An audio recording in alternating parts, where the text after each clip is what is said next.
बिस्मिल्लाहिर्रहमानिर्रहीम। अस्सलाम वालेकुम। मैट्रिक के स्टूडेंट के साथ एक वाक़या। मैं मैट्रिक का स्टूडेंट था और स्कूल की बास्केटबॉल टीम में खेला करता था। हमारा गवर्नमेंट हाई स्कूल काफ़ी वसी रकबा पर मबनी है। स्कूल में हर खेल का अलग मैदान है।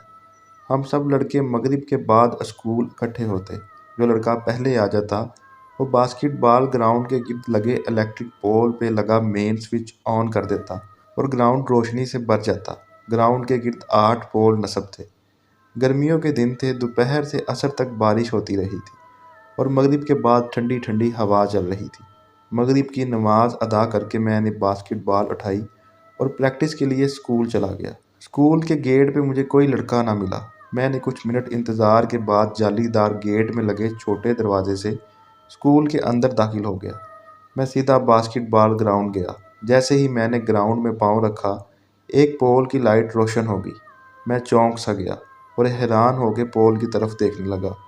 इसी वक्त एक एक करके सब पोल्स के बल्ब रोशन हो गए। मेरी हैरानी ये सोच के ख़त्म हो गई कि शायद मुझसे पहले कोई लड़के ने आके मेन स्विच ऑन किया होगा और लाइट ना होगी।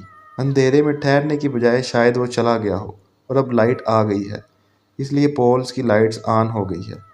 मैंने ये सोचकर अपनी प्रैक्टिस शुरू कर दी। कुछ देर में और लड़कों के बोलने की आवाज़ें आने लगीं।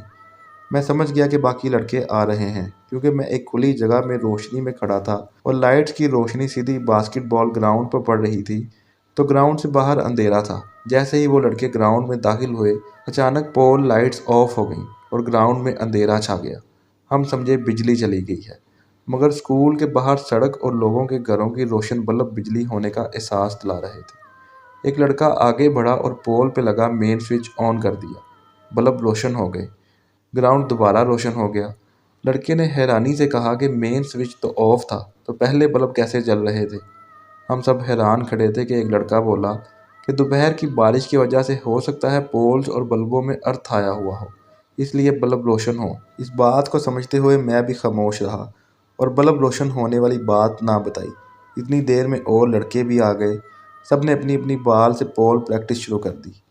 मैं अपनी बॉल पोल में लगे रिंग में डालने के लिए उछाली तो वो काफ़ी ऊंचाई से पोल के ऊपर से होते हुए साथ वाले ग्राउंड में जा गिरी और मैं भाग के उठाने चला गया। रोशनी से यकदम अंधेरे में आने से बॉल नज़र नहीं आ रही थी। कुछ लम्हे में बॉल दूर पड़ी नज़र आ गई। मैं बॉल उठाकर वापस ग्राउंड आ गया। मैंने दोबारा रिंग के लिए बॉल उछाली। इस बार फिर बॉल पोल से काफ़ी ऊंचाई से गुजर गई। मैं इसी लम्हे बॉल के पीछे भागा, मगर बॉल दूसरे ग्राउंड में यूं आगे की तरफ जा रही हो जैसे कि किसी ने किक मारी हो। मैं बॉल के पीछे पीछे दौड़ता गया। बॉल काफ़ी आगे तक चली गई। मैं हैरानी से भागता हुआ बॉल तक पहुंचा और झुककर बॉल उठाने के लिए हाथ आगे बढ़ाए। बॉल पे जैसे ही मेरे हाथ पड़े, मुझे बॉल के साथ किसी के पाँव नजर आए। मैं लाशऊरी तौर पे बॉल उठा के पीछे हटते पाँव से ऊपर टांगों की तरफ देखता गया। मेरी पूरी थोड़ी ऊपर हो गई, मगर टांगों का साइज ना ख़त्म हुआ। मैं डर के मारे वापस भागा। वापस बास्केटबॉल ग्राउंड तक आते आते मुड़कर कई बार देखा, मगर टांगें ही नजर आईं। रोशनी के पास आके फिर मुड़कर देखा तो पीछे कुछ ना था।